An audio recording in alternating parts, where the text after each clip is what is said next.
Paul ସେମାନଙ୍କୁ ଉତ୍ସାହିତ କରୁଛନ୍ତି ଯେ ନିଜ ମଣ୍ଡଳୀର ସମସ୍ୟା ନିଜେ ସମାଧାନ କରିବା ନିମନ୍ତେ। ଆଜି ଆମ ସମସ୍ୟା ନେଇ ଆମେ କାହା ନିକଟକୁ ଯାଉଛୁ? ଯଦି ପ୍ରଭୁ ଯୀଶୁଙ୍କ ନିକଟରେ ନିଜକୁ ସମ୍ପୂର୍ଣ୍ଣ ସମର୍ପଣ କରିବା, ସେ ଆମ ସମସ୍ତ ସମସ୍ୟା ସମାଧାନ କରିବେ। ମୁଗତି ପ୍ରଦୀପ ସେହି ନିରାଶାରେ ଆଶା ଦେଇ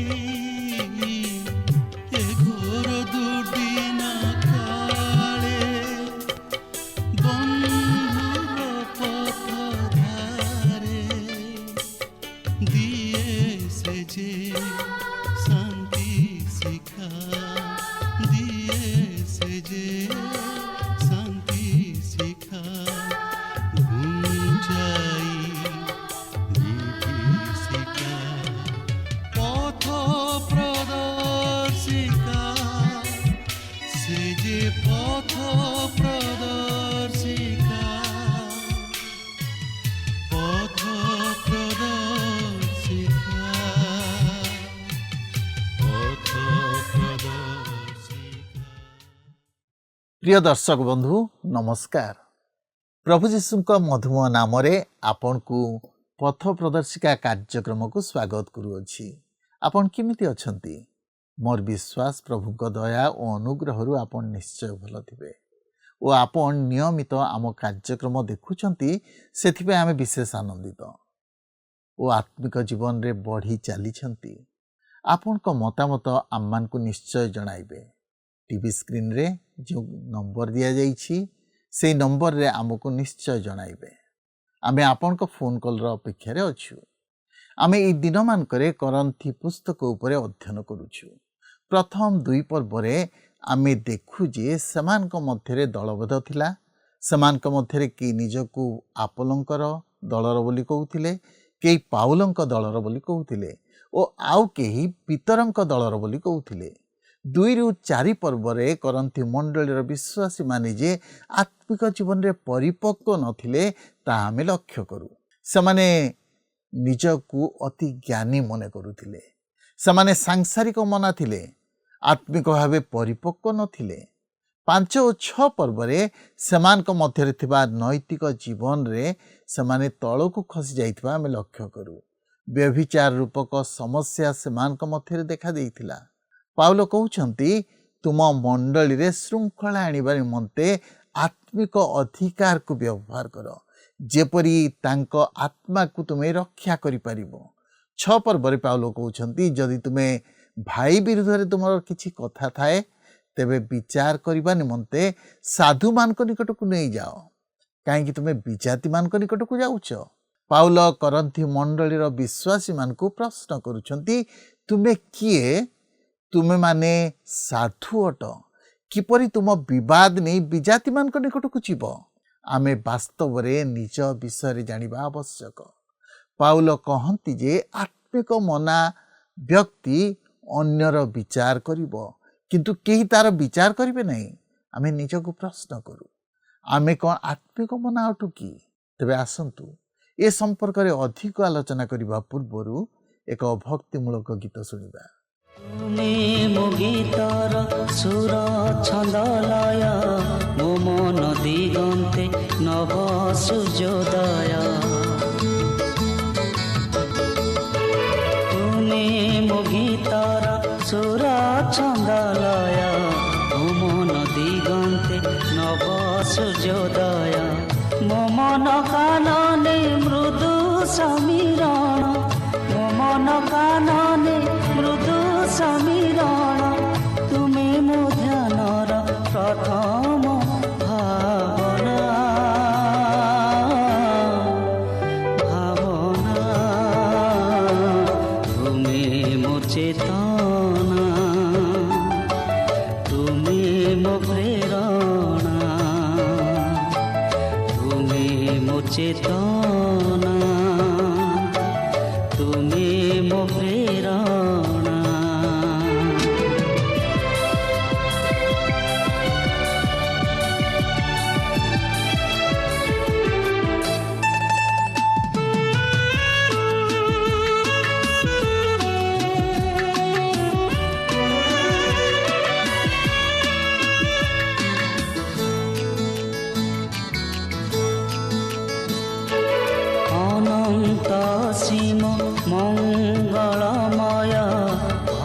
ଦିଅ ହୃଦେ ଶାନ୍ତି ଅଭୟ।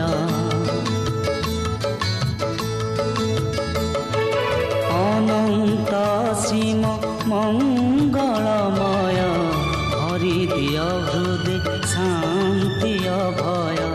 ତୁମ ନିଶାଣେ ଘଟୁ ମୋ ବିଲୟ, ତୁମ ନିଶାଣେ ଘଟୁ ମୋ ବିଲୟ। ତୁମ ପ୍ରେମ ମୋର ଜୀବନ ବାସନା, ବାସନା। ତୁମେ ମୋ ଚେତନା, ତୁମେ ମୋ ପ୍ରେରଣା, ତୁମେ ମୋ ଚେତନା, ତୁମେ ମୋ ପ୍ରେରଣା।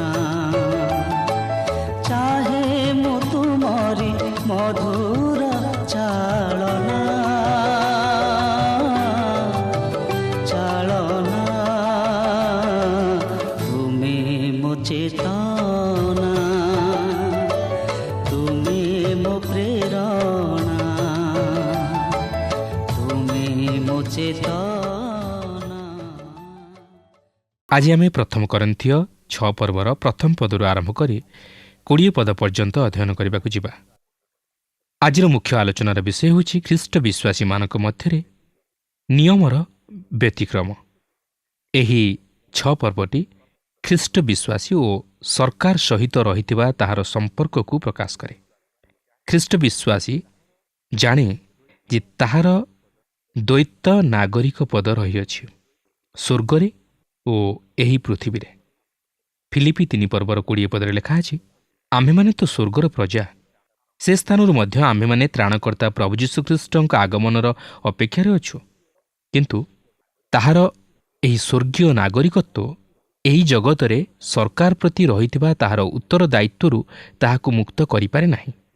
ଜଣେ ଖ୍ରୀଷ୍ଟ ବିଶ୍ୱାସୀର ଉଭୟଙ୍କ ପ୍ରତି ଉତ୍ତରଦାୟିତ୍ୱ ରହିଅଛି, ସରକାରଙ୍କ ପ୍ରତି ରହିଅଛି ଓ ପ୍ରଭୁଙ୍କ ପ୍ରତି ରହିଅଛି।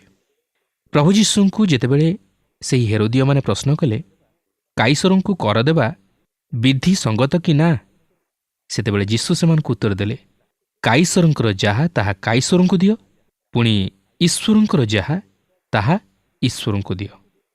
ତେଣୁ ଜଣେ ଖ୍ରୀଷ୍ଟ ବିଶ୍ୱାସୀର ତାହାର ରାଜ୍ୟ ପ୍ରତି ଉତ୍ତରଦାୟିତ୍ୱ ରହିଅଛି ଓ ଈଶ୍ୱରଙ୍କ ପ୍ରତି ମଧ୍ୟ ଉତ୍ତରଦାୟିତ୍ୱ ରହିଅଛି। ଜଣେ ଖ୍ରୀଷ୍ଟ ବିଶ୍ୱାସୀର ତାହାର ସରକାର ବା ରାଜ୍ୟ ପ୍ରତି କେତେକ ନିର୍ଦ୍ଦିଷ୍ଟ ଉତ୍ତରଦାୟିତ୍ୱ ରହିଥିବାର ବିଷୟ ପ୍ରେରିତ ପାଉଲ ପ୍ରଥମ ତିମୋଥୀ 2 ପର୍ବର ପ୍ରଥମ 4 ପଦ ମଧ୍ୟରେ ପ୍ରକାଶ କରନ୍ତି। ଦେଖନ୍ତୁ, ସେଠାରେ ଏହିପରି ଲେଖା ଅଛି, ଆମ୍ଭେମାନେ ଯେପରି ସର୍ବତୋଭାବେ ଈଶ୍ୱର ପରାୟଣତା ଓ ଭଦ୍ରତା ସହ ଶାନ୍ତି ଓ ନିର୍ବିଘ୍ନତାରେ ଜୀବନଯାପନ କରିପାରୁ, ଏଥିନିମନ୍ତେ ସର୍ବସାଧାରଣ ଲୋକଙ୍କ ପାଇଁ, ରାଜା ଓ ଶାସନକର୍ତ୍ତା ସମସ୍ତଙ୍କ ପାଇଁ ନିବେଦନ, ପ୍ରାର୍ଥନା, ବିନତି ଓ ଧନ୍ୟବାଦ ଉତ୍ସର୍ଗ କରିବା ନିମନ୍ତେ ମୁଁ ସର୍ବପ୍ରଥମେ ଅନୁରୋଧ କରୁଅଛି।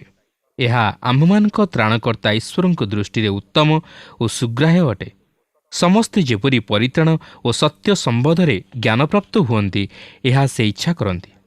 ରାଜ୍ୟ ପ୍ରତି ଆମମାନଙ୍କର ଆନୁଗତ୍ୟ ସ୍ୱୀକାର କରିବାର କାରଣ ହେଉଛି ରାଜ୍ୟରେ ଶାନ୍ତି ଓ ଆଇନ ବଶବର୍ତ୍ତିତାର ଏକ ସମାଜ ପ୍ରତିଷ୍ଠିତ କରାଇବା ଲାଗି ଯେପରି ସେମାନେ ନିଜର ଶାସନକର୍ତ୍ତାମାନଙ୍କର ବଶବର୍ତ୍ତୀ ହୁଅନ୍ତି।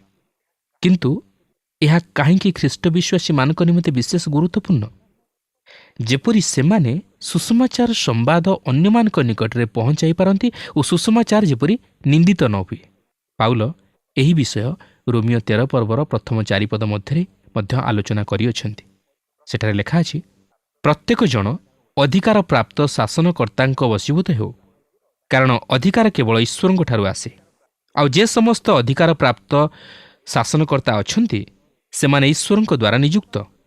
ଅତଏବ ଯେ ଅଧିକାର ପ୍ରତିରୋଧ କରେ, ସେ ଈଶ୍ୱରଙ୍କ ବିଧାନର ପ୍ରତିରୋଧ କରେ। ପୁଣି ଯେଉଁମାନେ ପ୍ରତିରୋଧ କରନ୍ତି, ସେମାନେ ଆପଣା ଆପଣା ଉପରେ ଦଣ୍ଡ ଘଟାଇବେ, କାରଣ ଶାସନକର୍ତ୍ତାମାନେ ସଦାଚାରୀ ପ୍ରତି ଭୟଜନକ ନୁହନ୍ତି, କିନ୍ତୁ ଅସଦାଚାରୀ ପ୍ରତି ଭୟଜନକ। ତୁମେ କି ଅଧିକାରପ୍ରାପ୍ତ ଶାସନକର୍ତ୍ତାଙ୍କ ନିକଟରେ ନିର୍ଭୟ ହେବାକୁ ଇଚ୍ଛା କର, ତେବେ ସଦାଚାର କର, ତାହାହେଲେ ତାହାଙ୍କଠାରୁ ପ୍ରଶଂସା ପାଇବ, କାରଣ ସେ ମଙ୍ଗଳ ନିମନ୍ତେ ତୁମ୍ଭ ପାଇଁ ଈଶ୍ୱରଙ୍କ ସେବକ।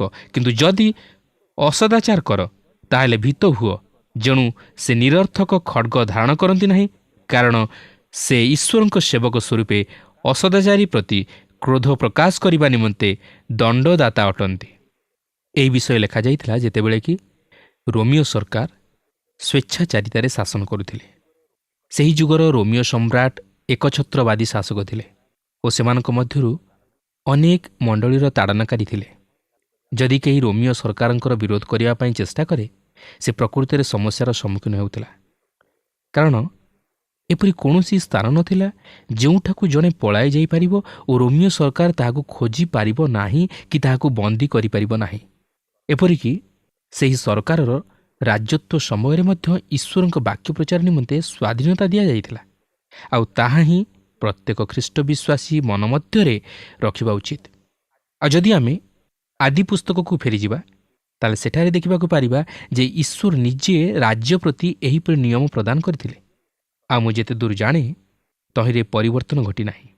ଈଶ୍ୱର ଏହି ନିୟମ ପ୍ରଦାନ କଲେ, ଯଥା ଯେ କେହି ମନୁଷ୍ୟର ରକ୍ତପାତ କରିବ, ମନୁଷ୍ୟ ଦ୍ୱାରା ତାହାର ରକ୍ତପାତ କରାଯିବ, ଯେହେତୁ ପରମେଶ୍ୱର ଆପଣା ପ୍ରତିମୂର୍ତ୍ତିରେ ମନୁଷ୍ୟକୁ ନିର୍ମାଣ କରିଅଛନ୍ତି।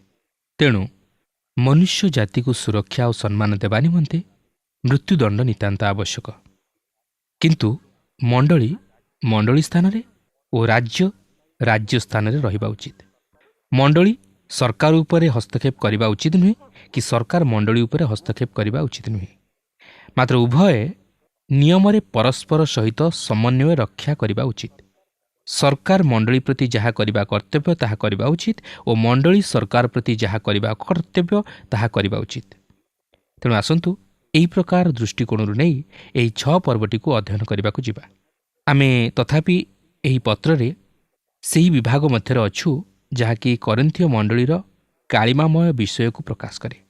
ପ୍ରଥମ ବିଷୟଟି ମଣ୍ଡଳୀର ଅପବିତ୍ରତା ବା ଅଶୁଚିତାର ବିଷୟ ନେଇ ପ୍ରକାଶ କରିଥିଲା। ମାତ୍ର ଏହି ଅଧ୍ୟାୟରେ ଆମେ ଖ୍ରୀଷ୍ଟ ବିଶ୍ୱାସୀମାନଙ୍କ ମଧ୍ୟରେ ନିୟମ ପାଳନରେ ବ୍ୟତିକ୍ରମ ଘଟିବାର ବିଷୟକୁ ଲକ୍ଷ୍ୟ କରିବାକୁ ଯିବା। 6 ପର୍ବର ପ୍ରଥମ ପଦରେ ଏହିପରି ଲେଖା ଅଛି, ତୁମମାନଙ୍କ ମଧ୍ୟରୁ କାହାରି ଅନ୍ୟ ଜଣକ ବିରୁଦ୍ଧରେ କଥା ଥିଲେ ସେ କି ବିଚାର ନିମନ୍ତେ ସାଧୁମାନଙ୍କ ନିକଟକୁ ନ ଯାଇ ଅଧାର୍ମିକମାନଙ୍କ ନିକଟକୁ ଯିବା ପାଇଁ ସାହସ କରେ।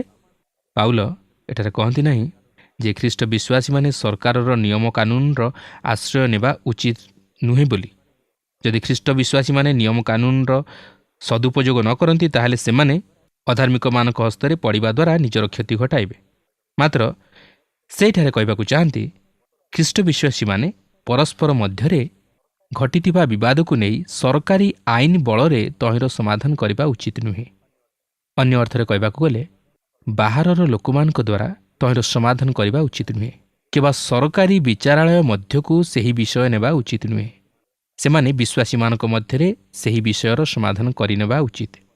କିନ୍ତୁ ଏହି ବିଷୟ ବର୍ତ୍ତମାନର ମଣ୍ଡଳୀ ମଧ୍ୟରେ ସ୍ଥାନ ପାଏ ନାହିଁ। ସେମାନେ ମଣ୍ଡଳୀ ମଧ୍ୟରେ ତହିଁର ସମାଧାନ ନ କରି ବାହାରର ଅବିଶ୍ୱାସୀ ତଥା ବିଧର୍ମୀ ଲୋକମାନଙ୍କ ଦ୍ୱାରା ବା ବିଚାରାଳୟର ସହାୟତା ନେଇ ତାହା ସମାଧାନ କରିବାକୁ ଚାହାନ୍ତି। ତାହା ବିଶ୍ୱାସୀମାନଙ୍କ ମଧ୍ୟରେ ବା ଖ୍ରୀଷ୍ଟୀୟ ମଣ୍ଡଳୀ ମଧ୍ୟରେ ତହିଁର ସମାଧାନ କରିବା ଉଚିତ। ମାତ୍ର ଏହି ବିଷୟ ଯଦି ବିଚାରାଳୟରେ କିମ୍ବା ଅବିଶ୍ୱାସୀମାନଙ୍କ ନିକଟରେ ଉପସ୍ଥାପିତ କରାଯାଏ, ତାହେଲେ ଏହା ଅତି ଭୟଙ୍କର ତଥା ନିନ୍ଦାର ବିଷୟ ଓ ଖ୍ରୀଷ୍ଟୀୟ ମଣ୍ଡଳୀ ପ୍ରତି ଅପମାନଜନକ ଓ ପ୍ରଭୁଙ୍କର ଅଗୌରବର ବିଷୟ ହୁଏ। ତାହେଲେ ଏଠାରେ ପ୍ରଶ୍ନ ଆସେ ଯେ କାହିଁକି ଜଣେ ବିଶ୍ୱାସୀ ତାହାର ସମସ୍ୟାର ସମାଧାନ ନିମନ୍ତେ ତାହାର ସମସ୍ୟାକୁ ବିଚାରାଳୟକୁ ନେବା ପରିବର୍ତ୍ତେ ବା ଅବିଶ୍ୱାସୀମାନଙ୍କ ନିକଟକୁ ନେବା ପରିବର୍ତ୍ତେ ଅନ୍ୟ ଖ୍ରୀଷ୍ଟ ବିଶ୍ୱାସୀ ନିକଟକୁ ନେବା ଉଚିତ। ପୁନର୍ବାର ମୁଁ କହି ରଖେ ଯେ ଏହି ବିଷୟ ଜଣେ ଖ୍ରୀଷ୍ଟ ବିଶ୍ୱାସୀକୁ ଜଣେ ଅବିଶ୍ୱାସୀ ସହିତ ତହିଁର ସମାଧାନ ନିମନ୍ତେ ବିଚାରାଳୟ ମଧ୍ୟକୁ ଯିବା ନିମନ୍ତେ ନିଷେଧ କରେ ନାହିଁ। ତାହେଲେ କାହିଁକି 2 ଜଣ ବିଶ୍ୱାସୀଙ୍କ ମଧ୍ୟରେ ଉପୁଜିଥିବା ବିବାଦ ଅନ୍ୟ ଖ୍ରୀଷ୍ଟ ବିଶ୍ୱାସୀମାନଙ୍କ ମଧ୍ୟରେ ତହିଁର ସମାଧାନ କରିବା ଆବଶ୍ୟକ ହୁଏ? ତେବେ ପାଉଲ ବିଶ୍ୱାସୀମାନଙ୍କର ବିଚାର କରିବାର କ୍ଷମତାକୁ ନେଇ 3ଟି କାରଣ ଉପସ୍ଥାପିତ କରନ୍ତି। ଆସନ୍ତୁ ତାହା ବର୍ତ୍ତମାନ ଲକ୍ଷ୍ୟ କରିବା। 6 ପର୍ବର 2 ପଦରେ ଲେଖା ଅଛି, ଅବା ସାଧୁମାନେ ଯେ ଜଗତର ବିଚାର କରିବେ, ଏକଥା କି ତୁମେମାନେ ଜାଣ ନାହିଁ? ଆଉ ଯଦି ଜଗତ ତୁମମାନଙ୍କ ଦ୍ୱାରା ବିଚାରିତ ହୁଏ, ତେବେ ତୁମେମାନେ କି ସାମାନ୍ୟ ବିଷୟ ବିଚାର କରିବାକୁ ଅଯୋଗ୍ୟ?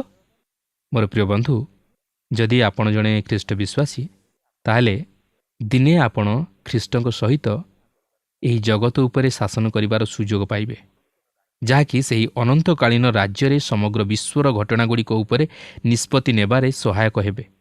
ତେଣୁ ପ୍ରଥମ କାରଣଟି ହେଲା ଯେ ସାଧୁମାନେ ଅର୍ଥାତ୍ ଖ୍ରୀଷ୍ଟ ବିଶ୍ୱାସୀମାନେ ଜଗତର ବିଚାର କରିବେ। ଏହି ବିଷୟ ଯାହାକି ପାଉଲ ତିମୋଥୀଙ୍କ ନିକଟକୁ ମଧ୍ୟ ଲେଖନ୍ତି। ଦ୍ୱିତୀୟ ତିମୋଥୀ 2:12 ଲେଖା ଅଛି, ଯଦି ଆମ୍ଭେମାନେ ଧୈର୍ଯ୍ୟ ଧରି ସହ୍ୟ କରୁ ତେବେ ତାହାଙ୍କ ସହିତ ମଧ୍ୟ ରାଜତ୍ୱ କରିବା। ଯଦି ଆମ୍ଭେମାନେ ତାହାଙ୍କୁ ଅସ୍ୱୀକାର କରୁ ତେବେ ସେ ମଧ୍ୟ ଆମମାନଙ୍କୁ ଅସ୍ୱୀକାର କରିବେ। ଏହାପରେ 3 ଲେଖା ଅଛି, ଆମ୍ଭେମାନେ ଯେ ଦୂତମାନଙ୍କର ବିଚାର କରିବା ଏହା କି ତୁମେମାନେ ଜାଣ ନାହିଁ? ଦ୍ୱିତୀୟ କାରଣଟି ହେଉଛି ବିଶ୍ୱାସୀ ବା ସାଧୁମାନେ ଦୂତମାନଙ୍କର ବିଚାର କରିବେ। ଆପଣ ଦେଖନ୍ତୁ, ପାଉଲ ବାରମ୍ବାର କହନ୍ତି, ଏହା କି ତୁମେମାନେ ଜାଣ ନାହିଁ? ଏହାର ଅର୍ଥ ଭାଇମାନେ ସେହିସବୁ ବିଷୟ ଜାଣିନଥିଲେ। କିନ୍ତୁ ପାଉଲ ଅତି ଭଦ୍ରତାର ସହିତ ଜଣାଇ ଦେବାକୁ ଚାହିଁଥିଲେ ଯେ ସେମାନେ ଏହି ସମସ୍ତ ବିଷୟରେ ଅବଗତ ହୋଇନଥିଲେ।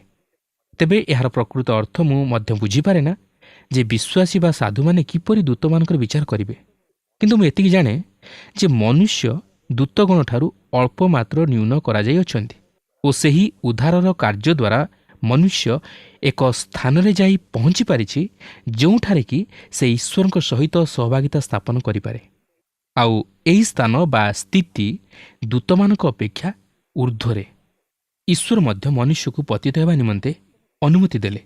ଯଦି ଏହା ଉତ୍ତମ ବିଷୟ ସାଧନ କରିନଥାନ୍ତା ତାହେଲେ ସେ ତାହା କେବେ ହେଲେ ଘଟାଇ ନଥାନ୍ତେ।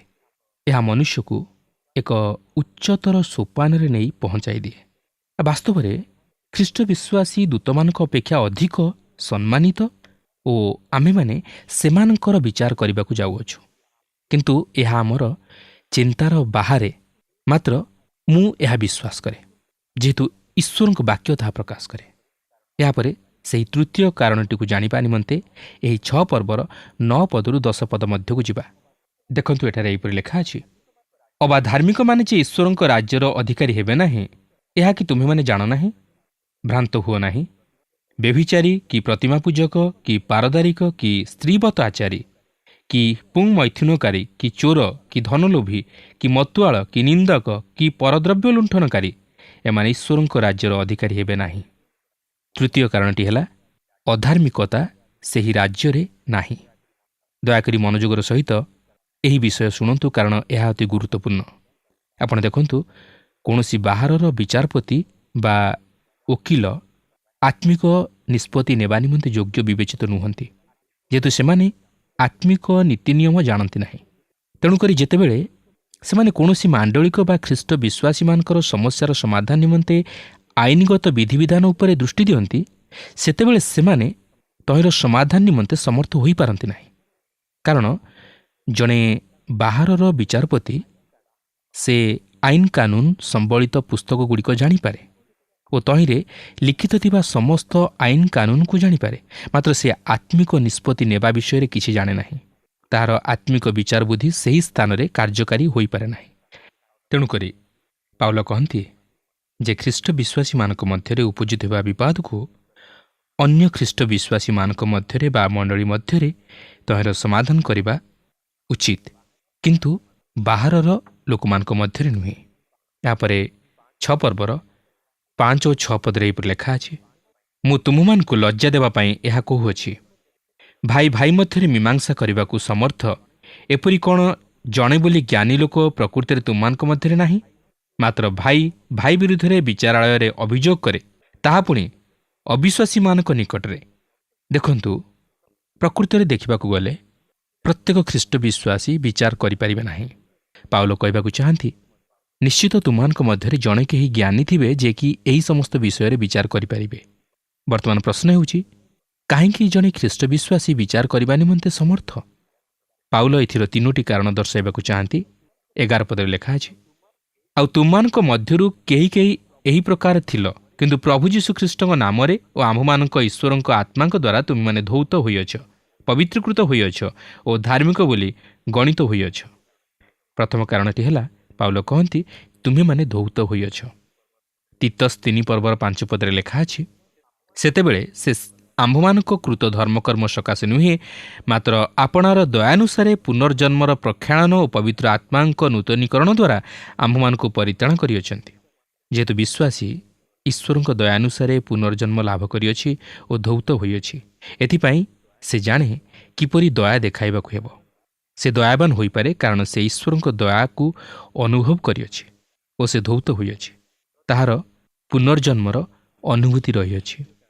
ଦ୍ୱିତୀୟ କାରଣଟି ହେଉଛି ପାଉଲ କହନ୍ତି, ତୁମେମାନେ ପବିତ୍ରୀକୃତ ହୋଇଅଛ। ଏହା ହେଉଛି ସ୍ଥିତିଗତ ପବିତ୍ରୀକରଣ, ଯାହାକି ଖ୍ରୀଷ୍ଟଙ୍କଠାରେ ଜଣେ ବିଶ୍ୱାସୀ ହୋଇପାରିଥାଏ। ଏହାର ଅର୍ଥ ଖ୍ରୀଷ୍ଟ ଆମମାନଙ୍କର ପକ୍ଷ ଓ ସମସ୍ତ ବିଶ୍ୱାସୀମାନେ ଖ୍ରୀଷ୍ଟଙ୍କଠାରେ ପରସ୍ପରର ଭାଇ ସ୍ୱରୂପ। ଏହାର ଅର୍ଥ ଯଦି ଅନ୍ୟ ଜଣେ ଖ୍ରୀଷ୍ଟ ବିଶ୍ୱାସୀ ମୋର ବିଚାର କରେ, ତାହାହେଲେ ଏହାର ଅର୍ଥ ମୋର ନିଜ ଭାଇମାନଙ୍କ ମଧ୍ୟରୁ ଜଣେ ମୋର ବିଚାର କରେ, କାରଣ ମୁଁ ଖ୍ରୀଷ୍ଟଙ୍କଠାରେ ଅଛି ଓ ମୋର ଭାଇ ମଧ୍ୟ ଖ୍ରୀଷ୍ଟଙ୍କଠାରେ ଅଛି। ଆମେ ପ୍ରତ୍ୟେକ ସେହି ଖ୍ରୀଷ୍ଟଙ୍କ ପରିବାରର ଅନ୍ତର୍ଭୁକ୍ତ। ତେଣୁ ମୁଁ ମୋର ଭାଇ ଉପରେ ବିଶ୍ୱାସ କରିବା ଆବଶ୍ୟକ। ତୃତୀୟ କାରଣଟି ହେଉଛି ପାଉଲ କହନ୍ତି, ତୁମେମାନେ ଧାର୍ମିକ ବୋଲି ଗଣିତ ହୋଇଅଛ। ଜଣେ ଖ୍ରୀଷ୍ଟ ବିଶ୍ୱାସୀ ବିଚାର କରିବାକୁ ସମର୍ଥ, ଯେହେତୁ ତାହାର ସମସ୍ତ ପାପ କ୍ଷମା ହୋଇଅଛି। ସେ ଈଶ୍ୱରଙ୍କ ସିଂହାସନ ନିକଟରେ ଧାର୍ମିକ ବୋଲି ଗଣିତ ହୋଇଅଛି। ରୋମିଓ 8 ପର୍ବର 33 ପଦରେ ଲେଖା ଅଛି, ଈଶ୍ୱରଙ୍କ ମନୋନୀତ ଲୋକମାନଙ୍କ ବିରୁଦ୍ଧରେ କିଏ ଅଭିଯୋଗ କରିବ? ଈଶ୍ୱର ତ ସେମାନଙ୍କୁ ଧାର୍ମିକ ବୋଲି ଗଣନା କରନ୍ତି। ଜଣେ ଖ୍ରୀଷ୍ଟ ବିଶ୍ୱାସୀର ଏହି ଅନୁଭୂତି ରହିଅଛି ଓ ସେ ଧାର୍ମିକ ବୋଲି ଗଣିତ ହୋଇଥିବାରୁ ନିଜର ଭାଇର ସମସ୍ୟା ସମାଧାନ କରିବା ନିମନ୍ତେ ଉପଯୁକ୍ତ, କାରଣ ସେ ପାପ କ୍ଷମାର ଅନୁଭୂତି ମଧ୍ୟ ଦେଇ ଆସିଅଛି। ଆସନ୍ତୁ ଏହାପରେ ଦେଖିବା ବିଶ୍ୱାସୀର ଶରୀର ପବିତ୍ର ଆତ୍ମାଙ୍କର ମନ୍ଦିର ସ୍ୱରୂପ। 12 ପଦରେ ଲେଖା ଅଛି, ସମସ୍ତ ବିଷୟ ସାଧନ କରିବାକୁ ମୋର ସ୍ୱାଧୀନତା ଅଛି, କିନ୍ତୁ ସମସ୍ତ ବିଷୟ ହିତଜନକ ନୁହେଁ। ସମସ୍ତ ବିଷୟ ସାଧନ କରିବାକୁ ମୋର ସ୍ୱାଧୀନତା ଅଛି, କିନ୍ତୁ ମୁଁ କୌଣସି ବିଷୟର ବଶୀଭୂତ ହେବି ନାହିଁ। ଅନେକ ବିଷୟ ଅଛି ଯାହାକି ଜଣେ ଖ୍ରୀଷ୍ଟ ବିଶ୍ୱାସୀ କରିପାରିବ, ମାତ୍ର ସେଗୁଡ଼ିକ ହିତଜନକ ନୁହେଁ। ତେବେ ପାଉଲ ତନ୍ମଧ୍ୟରୁ ଗୋଟିଏ ବିଷୟକୁ ଆଣି ଏଠାରେ ଉପସ୍ଥାପିତ କରନ୍ତି। 6 ପର୍ବର 13 ପଦରେ ଲେଖା ଅଛି, ଖାଦ୍ୟ ଉଦର ନିମନ୍ତେ, ପୁଣି ଉଦର ଖାଦ୍ୟ ନିମନ୍ତେ, କିନ୍ତୁ ଈଶ୍ୱର ଉଭୟକୁ ଲୋପ କରିବେ। ଶରୀର ବ୍ୟଭିଚାର ନିମନ୍ତେ ନୁହେଁ, କିନ୍ତୁ ପ୍ରଭୁଙ୍କ ନିମନ୍ତେ, ଆଉ ପ୍ରଭୁ ଶରୀର ନିମନ୍ତେ। ମାଂସ ଦିନେ ନା ଦିନେ ବିନଷ୍ଟ ହେବ ଓ ଆମମାନଙ୍କର ପାକସ୍ଥଳୀ ବା ଉଦର ଦିନେ ନା ଦିନେ ବିନଷ୍ଟ ହେବ। ତେଣୁ ଆମେ ଯାହା କିଛି ଭୋଜନ କରୁ ତହିଁରେ ଆମମାନଙ୍କୁ ସ୍ୱାଧୀନତା ଦିଆଯାଇଅଛି, କିନ୍ତୁ ଅପରପକ୍ଷରେ ଆମମାନଙ୍କର ଶରୀର ବ୍ୟଭିଚାର ନିମନ୍ତେ ବ୍ୟବହୃତ ହେବା ଉଚିତ ନୁହେଁ, କାରଣ ଆମର ଶରୀର ଈଶ୍ୱରଙ୍କର। 14-15 ପଦରେ ଲେଖା ଅଛି, ଈଶ୍ୱର ପ୍ରଭୁଙ୍କୁ ଉଠାଇଲେ, ପୁଣି ଆପଣା ଶକ୍ତି ଦ୍ୱାରା ଆମମାନଙ୍କୁ ମଧ୍ୟ ଉଠାଇବେ। ତୁମମାନଙ୍କ ଶରୀର ଯେ ଖ୍ରୀଷ୍ଟଙ୍କ ଅଙ୍ଗ ସ୍ୱରୂପ, ଏହା କି ଜାଣ ନାହିଁ? ତେବେ ମୁଁ କ'ଣ ଖ୍ରୀଷ୍ଟଙ୍କ ଅଙ୍ଗ ଘେନିଯାଇ ବେଶ୍ୟାର ଅଙ୍ଗ କରିବି? ତାହା କେବେ ହିଁ ନ ହେଉ। ପ୍ରିୟ ବନ୍ଧୁ, ଆମେମାନେ ବ୍ୟଭିଚାର କର୍ମରୁ ଆମମାନଙ୍କର ଶରୀରକୁ ଦୂରରେ ରଖିବାକୁ ହେବ। ଆମମାନଙ୍କର ଶରୀରର ଅଙ୍ଗ ପ୍ରତ୍ୟଙ୍ଗକୁ ଈଶ୍ୱରଙ୍କ ନିମନ୍ତେ ବ୍ୟବହାର କରିବାକୁ ହେବ, ଯେହେତୁ ଆମମାନଙ୍କ ଶରୀର ଈଶ୍ୱରଙ୍କର। 16-18 ପଦ ମଧ୍ୟରେ ଏହିପରି ଲେଖା ଅଛି, କିମ୍ବା ଯେ ବେଶ୍ୟା ସହିତ ସଂଯୁକ୍ତ ହୁଏ ସେ ତାହା ସହିତ ଏକ ଶରୀର ହୁଏ, ଏହା କି ତୁମେମାନେ ଜାଣ ନାହିଁ? କାରଣ ଉକ୍ତ ଅଛି, ସେ ଦୁହେଁ ଏକାଙ୍ଗ ହେବେ। କିନ୍ତୁ ଯେ ପ୍ରଭୁଙ୍କ ସହିତ ସଂଯୁକ୍ତ ହୁଏ ସେ ତାହାଙ୍କ ସହିତ ଏକ ଆତ୍ମା ହୁଏ। ବ୍ୟଭିଚାର ଠାରୁ ପଳାୟନ କର। ମନୁଷ୍ୟ ଅନ୍ୟ ଯେକୌଣସି ପାପ କରେ ତାହା ଶରୀରର ବହିର୍ଭୂତ, କିନ୍ତୁ ଯେ ବ୍ୟଭିଚାର କରେ ସେ ଆପଣା ନିଜ ଶରୀର ବିରୁଦ୍ଧରେ ପାପ କରେ। ଏଥିରୁ ଆପଣ ଅନୁମାନ କରିପାରୁଥିବେ ଯେ ବ୍ୟଭିଚାର କି ଭୟଙ୍କର ପାପ। ଆପଣ ବ୍ୟଭିଚାର କର୍ମରେ ଲିପ୍ତ ରହି କେବେ ହେଲେ ଖ୍ରୀଷ୍ଟଙ୍କ ସେବା କରିପାରିବେ ନାହିଁ। ତାହା ଖ୍ରୀଷ୍ଟଙ୍କ ନିକଟରେ ବା ପିତା ଈଶ୍ୱରଙ୍କ ନିକଟରେ ଗ୍ରହଣଯୋଗ୍ୟ ନୁହେଁ। ଏହି ଦୁର୍ବଳତା ଜଣେ ଖ୍ରୀଷ୍ଟ ବିଶ୍ୱାସୀର ଜୀବନରେ ମଧ୍ୟ ଦେଖାଦେଇପାରେ। ତେଣୁ ଏଥିପ୍ରତି ବିଶେଷ ସତର୍କ ହେବା ଆବଶ୍ୟକ। ଏହାପରେ 19 ଓ 20 ପଦରେ ଲେଖା ଅଛି, ଅବା ତୁମମାନଙ୍କ ଶରୀର ଯେ ଈଶ୍ୱରଙ୍କଠାରୁ ପ୍ରାପ୍ତ ତୁମମାନଙ୍କର ଅନ୍ତର୍ବାସୀ ପବିତ୍ର ଆତ୍ମାଙ୍କ ମନ୍ଦିର, ଏହା କ'ଣ ଜାଣ ନାହିଁ? ଆଉ ତୁମେମାନେ ନିଜେ ନିଜର ନୁହଁ, କାରଣ ତୁମେମାନେ ବିଶେଷ ମୂଲ୍ୟରେ କିଣାଯାଇଅଛ। ଏଣୁ ତୁମମାନଙ୍କ ଶରୀରରେ ଈଶ୍ୱରଙ୍କ ଗୌରବ ପ୍ରକାଶ କର। ଖ୍ରୀଷ୍ଟ ବିଶ୍ୱାସୀ ତାହାର ଶରୀରରେ ମଧ୍ୟ ଈଶ୍ୱରଙ୍କ ଗୌରବ ପ୍ରକାଶ କରିବା ଆବଶ୍ୟକ, ଯେହେତୁ ତାହାର ଶରୀର ତାହାର ନିଜର ଆଉ ନୁହେଁ, ମାତ୍ର ଖ୍ରୀଷ୍ଟଙ୍କର ଓ ଅନ୍ତର୍ବାସୀ ପବିତ୍ର ଆତ୍ମାଙ୍କ ମନ୍ଦିର। ଯେହେତୁ ଖ୍ରୀଷ୍ଟ ବିଶ୍ୱାସୀ ଏକ ବିଶେଷ ମୂଲ୍ୟରେ କିଣାଯାଇଅଛି ଓ ସେହି ମୂଲ୍ୟ ସ୍ୱରୂପେ ପ୍ରଭୁ ଯୀଶୁ ଖ୍ରୀଷ୍ଟ ତାହାଙ୍କର ବହୁମୂଲ୍ୟ ରକ୍ତ ପ୍ରଦାନ କରିଅଛନ୍ତି। ସେଥିପାଇଁ ପାଉଲ ସେହି ଉଦ୍ଧାରକର୍ତ୍ତାଙ୍କୁ ପାଇବା ପରେ କହନ୍ତି, ମୁଁ ଆଉ ମୁଁ ନୁହେଁ, ମାତ୍ର ଖ୍ରୀଷ୍ଟ ମୋଠାରେ ଜୀବିତ। ପ୍ରିୟ ବନ୍ଧୁ, ଈଶ୍ୱର ପବିତ୍ର ଓ ସେ ଚାହାନ୍ତି ଆମ୍ଭେମାନେ ଯେପରି ନିଜର ଦେହ, ମନ, ଆତ୍ମାକୁ ପବିତ୍ର ଭାବେ ତାହାଙ୍କ ନିକଟରେ ଉତ୍ସର୍ଗ କରୁ। ଆଜି କ'ଣ ଆମେ ଈଶ୍ୱରଙ୍କ ନିମନ୍ତେ ନିଜର ଶରୀରକୁ ପବିତ୍ର ରଖିପାରିଛୁ କି? ଆଜି କ'ଣ ଆମର ହୃଦୟରେ ପବିତ୍ର ଆତ୍ମା ବାସ କରନ୍ତି କି? ଆଜି କ'ଣ ଆମେ ଖ୍ରୀଷ୍ଟଙ୍କୁ ନିଜର ହୃଦୟରେ ସ୍ଥାନ ଦେଇପାରିଛୁ କି? ଏବେ ବି ସମୟ ଅଛି। ନିଜର ଜୀବନର ଗତିପଥକୁ ବଦଳାଇବା ପାଇଁ ଚେଷ୍ଟା କରୁ, କିନ୍ତୁ ଏହା ଯେପରି ଅଧିକ ବିଳମ୍ବ ନ ହୁଏ ସେଥିପାଇଁ ସତର୍କ ହେଉ। ପ୍ରିୟ ବନ୍ଧୁ, ପ୍ରଭୁ ଚାହାନ୍ତି ଆମେ ଯେପରି ଆମର ଏହି ଶରୀରକୁ ତାହାଙ୍କର ଗୌରବ ନିମନ୍ତେ ବ୍ୟବହାର କରୁ। ଯେହେତୁ ଆମମାନଙ୍କର ଏହି ଶରୀର ହେଉଛି ଈଶ୍ୱରଙ୍କର ମନ୍ଦିର, ପବିତ୍ର ଆତ୍ମାଙ୍କର ମନ୍ଦିର, ପ୍ରଭୁ ଯୀଶୁଙ୍କର ମନ୍ଦିର। ପ୍ରଭୁ ଆମ ପ୍ରତ୍ୟେକଙ୍କୁ ଆଶୀର୍ବାଦ କରନ୍ତୁ। ଆଶା କରୁ ଆଜିର କାର୍ଯ୍ୟକ୍ରମ ଆପଣଙ୍କୁ ନିଶ୍ଚୟ ଭଲ ଲାଗିଥିବ। ଆଜିର ଅଧ୍ୟୟନରେ ଆମେ ଏ କଥା ଆଲୋଚନା କଲୁ ଯେ ଆମ ପରିବାରରେ, ଆମ ମଣ୍ଡଳୀରେ, ଆମ ଜୀବନରେ ଘଟୁଥିବା ସମସ୍ୟାର ସମାଧାନ ଆମେ କିପରି କରୁଛୁ। ଆମ ସମାଧାନର ପନ୍ଥା କ'ଣ ଅନ୍ୟମାନଙ୍କଠାରୁ ଭିନ୍ନ? ପାଉଲ ଯେତେବେଳେ କରନ୍ଥୀ ମଣ୍ଡଳୀର ବିଶ୍ୱାସୀମାନଙ୍କୁ ଲେଖିଲେ, ସେ ସେମାନଙ୍କଠାରେ ଖ୍ରୀଷ୍ଟଙ୍କ ବିଷୟ ଦେଖୁନାହାନ୍ତି, ଖ୍ରୀଷ୍ଟଙ୍କ ଗୁଣ ପାଉନାହାନ୍ତି। ସେମାନେ ଯେ ସାଧୁ ତାହା ସେ ସମ୍ବୋଧନ କରୁଛନ୍ତି। ପାଉଲ କହୁଛନ୍ତି, ତୁମମାନେ ଖ୍ରୀଷ୍ଟଙ୍କଠାରେ ସାଧୁ ଅଟ। ସେମାନେ ସାଧୁ ଭାବରେ ଅନ୍ୟର ବିଚାର କରିବା ଆବଶ୍ୟକ। କିନ୍ତୁ ଗୋଟିଏ ମଣ୍ଡଳୀର ଲୋକମାନେ ଅନ୍ୟ ଜଣେ ବିଶ୍ୱାସୀକୁ ବିଚାରାଳୟକୁ ନେବା କେତେ ଦୁଃଖଦାୟକ ବିଷୟ, ବାସ୍ତବରେ ଚିନ୍ତା କରିବା ବିଷୟ। ପାଉଲ ସେମାନଙ୍କୁ ଉତ୍ସାହିତ କରୁଛନ୍ତି ଯେ ନିଜ ମଣ୍ଡଳୀର ସମସ୍ୟା ନିଜେ ସମାଧାନ କରନ୍ତୁ। ଆଜି ଆମ ସମସ୍ୟା ନେଇ ଆମେ କାହା ପାଖକୁ ଯାଉଛୁ? ଯଦି ପ୍ରଭୁ ଯୀଶୁଙ୍କ ନିକଟରେ ନିଜକୁ ସମର୍ପଣ କରିବା, ତେବେ ପ୍ରଭୁ ଆମମାନଙ୍କ ଜୀବନର ସମସ୍ତ ସମସ୍ୟା ଦୂର କରିବେ। ତେବେ ଆସନ୍ତୁ, ଆଜି ତ ସମୟ ହୋଇଯାଇଛି। ପରବର୍ତ୍ତୀ କାର୍ଯ୍ୟକ୍ରମରେ ପୁଣି ଆପଣଙ୍କ ସହିତ ସାକ୍ଷାତ ହେବ। ତା ପୂର୍ବରୁ ଆସନ୍ତୁ ପ୍ରାର୍ଥନା କରିବା। ଦୟାଳୁ ସ୍ୱର୍ଗସ୍ଥ ପିତା, ଆମେ ତୁମର ଧନ୍ୟବାଦ କରୁଅଛୁ। ତୁମେ ଯେ ପ୍ରେମିକ, ତୁମେ ଦୟାଳୁ ଈଶ୍ୱର, ତୁମେ ଆମମାନଙ୍କୁ ପ୍ରେମ କରୁଥିବାରୁ ବାରମ୍ବାର ଆମ ସହିତ କଥା କହୁଛ। ପ୍ରଭୁ, ଆଜି ମଧ୍ୟ କରନ୍ଥୀ ମଣ୍ଡଳୀର ବିଶ୍ୱାସୀମାନଙ୍କ ଜୀବନରୁ ଯାହା ଆମମାନେ ଶିଖିଲୁ, ସେଥିରୁ ତୁମେ ଆମମାନଙ୍କୁ କଥା କହିଛ। ପ୍ରଭୁ, ତୁମେ ଚାହଁ ଆମମାନେ ଆତ୍ମିକ ମନା ହେଉ, ତୁମ ଇଚ୍ଛାନୁଯାୟୀ ଜୀବନ କାଟୁ। ଆମମାନଙ୍କର ସମସ୍ୟା ମଧ୍ୟରେ ଆମେ କେବଳ ତୁମ ନିକଟକୁ ଆସୁ। ପ୍ରଭୁ, ତୁମେ ସାହାଯ୍ୟ କର। ତୁମ ଉପରେ ନିର୍ଭରଶୀଳ ଜୀବନ କାଟିବା ପାଇଁ ତୁମେ ଆମମାନଙ୍କୁ ଅନୁଗ୍ରହ କର। ତୁମେ ଆମମାନଙ୍କର ପ୍ରାର୍ଥନା ଶୁଣିଲ, ଧନ୍ୟବାଦ ଦେଇ ଏହି ପ୍ରାର୍ଥନା ଆମମାନଙ୍କ ନିମନ୍ତେ ପ୍ରାଣ ଦେଇଥିବା ପ୍ରିୟ ଯୀଶୁଙ୍କ ନାମରେ ମାଗିଲୁ, ଆମେନ୍। ଗତ ପ୍ରଶ୍ନର ଉତ୍ତରଟି ହେଲା ସି ଖ୍ରୀଷ୍ଟ।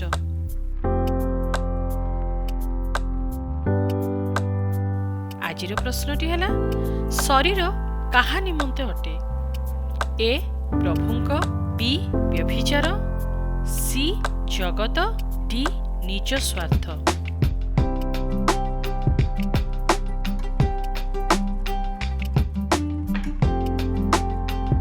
এই প্রশ্নর উত্তর আসন্তাকালি সন্ধ্যা 6টা মধ্যে option A, B, C, D মধ্যরু সঠিক উত্তর বাছি আপনার নাম ও সম্পূর্ণ ঠিকনা সহিত 9777221415 ফোন নম্বরে SMS কিংবা WhatsApp দ্বারা জଣାଇବାକୁ অনুরোধ। যদি ଆପଣଙ୍କୁ ଆମ କାର୍ଯ୍ୟକ୍ରମ ଭଲ ଲାଗୁଛି, ତେବେ 044490812996ରେ ମିସ୍ଡ କଲ୍ ଦେଇ ବିଜୟୀ ହୋଇପାରିବେ।